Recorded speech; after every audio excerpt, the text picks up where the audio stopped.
Good afternoon. Pastor Jed here. Can you see me?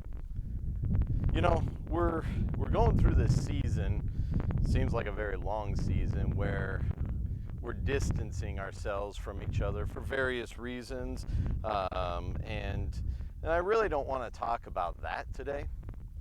But I want to share a concern I have as we have this mindset of social distancing or distancing ourselves. I have a concern. And my concern is that as we implement this distancing into so many different aspects of our life, that we will filter that into our relationship with Jesus Christ. And that's a concern for me. And I believe it's a very real thing that can occur. And so I want to share with you my heart on this matter. See, there was a man that discovered that distance from Jesus, distance from Christ, is not the best thing. I want to take you to Peter. Peter was one of Jesus' 12, a close friend. And Jesus, the night that he was going to be betrayed, told Peter that he would deny him. And Peter was like, "No, Lord, never." And it's interesting, when they came to take Jesus away, something happened. It says in Mark chapter 14, verse 53, "And they led Jesus to the high priest, and all the chief priests and the elders and the scribes came together. And Peter followed him at a distance, right into the courtyard of the high priest." Peter followed at a distance. And see, that's concerning, because what happens next was one of the lowest points in Peter's life. Pretty soon there would be three individuals, one of them being a servant girl, that would come up and say, "Hey, you're Peter, you're one of those 12 that was with Jesus."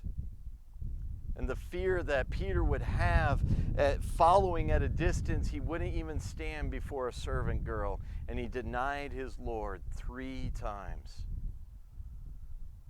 Peter learned a lesson that day.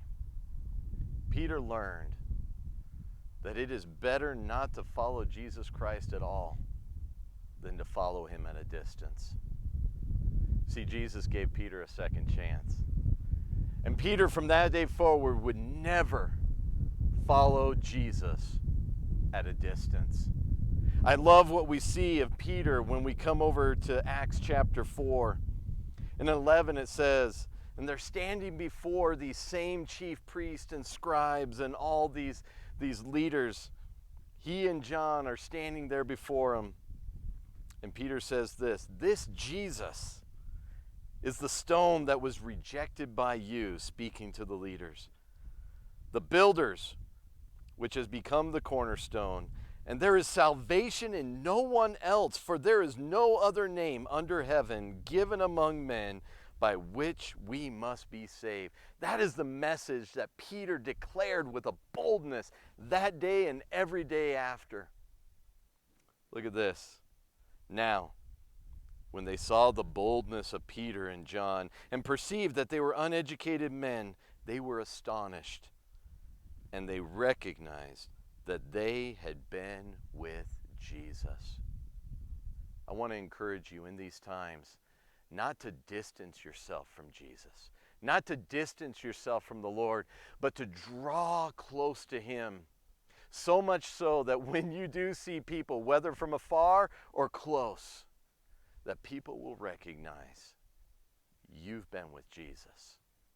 I'm praying for you. Have a blessed day.